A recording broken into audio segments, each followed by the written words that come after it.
അസ്സലാമു അലൈക്കും വറഹ്മത്തുള്ളാഹി വബറകാതുഹു. ബിസ്മില്ലാഹി വൽഹംദുലില്ലാഹ്. വസ്സലാത്തു വസ്സലാമു അലൈക യാ സയ്യിദനാ യാ റസൂലല്ലാഹ് വആലി കുല്ലി വസ്വഹാബത്തി അജ്മഈൻ. ഏറ്റവും സ്നേഹാദരണീയരായ മുഅ്മിനീങ്ങളെ മുഅ്മിനാത്തുകൾ,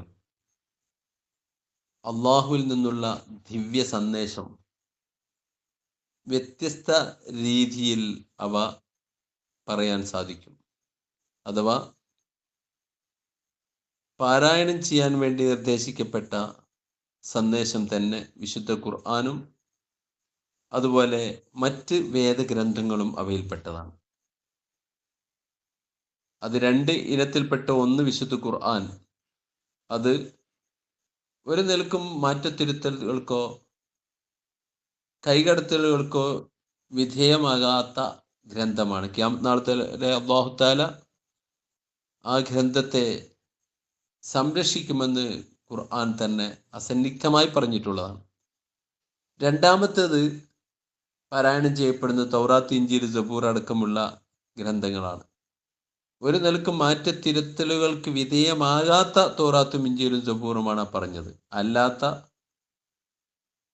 ഇപ്പോൾ നാം കാണുന്ന പഴയ വേദമായിരുന്നാലും പുതിയ വേദമായിരുന്നാലും വ്യത്യസ്ത പേരിൽ അറിയപ്പെടുന്ന ബൈബിളുകൾ, ഇവയെല്ലാം മാറ്റത്തിരുത്തലുകൾക്ക് വിധേയമായിട്ടുണ്ട്. അതിൽ ചില യാഥാർത്ഥ്യങ്ങളുണ്ട് എന്ന കാര്യത്തിൽ സംശയമില്ല.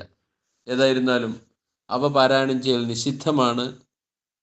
അഗാധമായ ജ്ഞാനമുള്ള മഹാപണ്ഡിതന്മാർ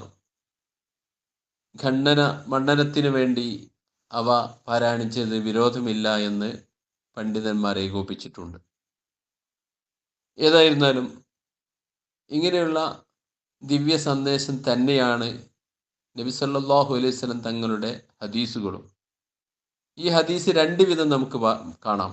ഒന്നാമത്തെ ഇനത്തിൽ നബി സല്ലല്ലാഹു അലൈഹി വസല്ലം തങ്ങൾ പറഞ്ഞു, അള്ളാഹു പറഞ്ഞതായിട്ട് എന്ന് പറഞ്ഞുകൊണ്ട് പറഞ്ഞ ഹദീസ്, അത് ഖുദ്സിയായ ഹദീസ് എന്നാണ് പറയുക. രണ്ടാമത്തത് നബി സല്ലല്ലാഹു അലൈഹി വസല്ലം തങ്ങൾ നേരിട്ട് പറഞ്ഞിട്ടുള്ളത്. എന്തായാലും ഇതെല്ലാം ദിവ്യ സന്ദേശമാണ്.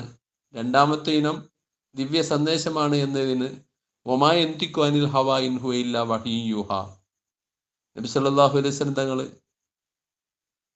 സ്വയിഷ്ടപ്രകാരം ഒന്നും പറയുകയില്ല അള്ളാഹുവിൽ നിന്നുള്ള സന്ദേശം ലഭിച്ചിട്ടല്ലാതെ എന്നുള്ളത് ഈ മുഴുവൻ ഹദീസുകളും അതും അള്ളാഹുവിൽ നിന്നുള്ള സന്ദേശമാണ് എന്നതിനെ അരക്കിട്ടുറപ്പിക്കുന്നുണ്ട്.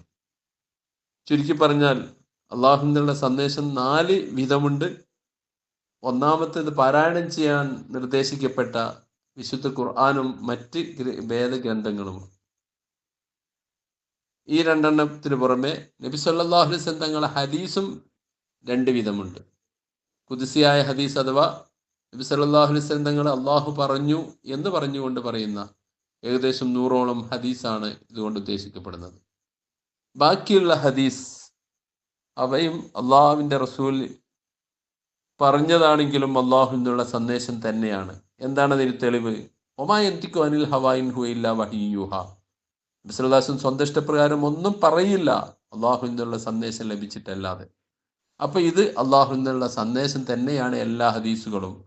മാത്രമല്ല വിശുദ്ധമായ ഹദീസുകൾ അത് ഖുർആനിൻ്റെ വിശദീകരണമാണ് എന്ന് നബി സല്ലല്ലാഹു അലൈഹി വസല്ലം തങ്ങൾ പറഞ്ഞിട്ടുണ്ട്. അതുകൊണ്ട് തന്നെ ഹദീസുകൾ, ഖുദ്സിയായ ഹദീസും അല്ലാത്ത ഹദീസും, അതെല്ലാം സ്വീകരിക്കലും അതുകൊണ്ട് അമൽ ചെയ്യലും നമുക്ക് നിർബന്ധമാണ്. കാരണം എല്ലാം അള്ളാഹുവിൽ നിന്നുള്ള സന്ദേശമാണ്. നബി സല്ലല്ലാഹു അലൈഹി വസല്ലമ സ്വന്തമായി ഒന്നും തന്നെ പറയുന്നതല്ല എന്ന് ഖുർആൻ വ്യക്തമായി നമ്മെ പഠിപ്പിച്ചിട്ടുണ്ട്. ഇൻഷാ അല്ലാഹ് ഖുദ്സിയായ ഹദീസ് അള്ളാഹു എന്നുള്ള സന്ദേശമാണെങ്കിൽ ഖുർആനും അള്ളാഹു എന്നുള്ള സന്ദേശമല്ലേ? അവ രണ്ടും തമ്മിലുള്ള വ്യത്യാസം എന്താണ് എന്ന് ഇൻഷാ അല്ലാഹ് നമുക്ക് പിന്നീട് ചർച്ച ചെയ്യാം.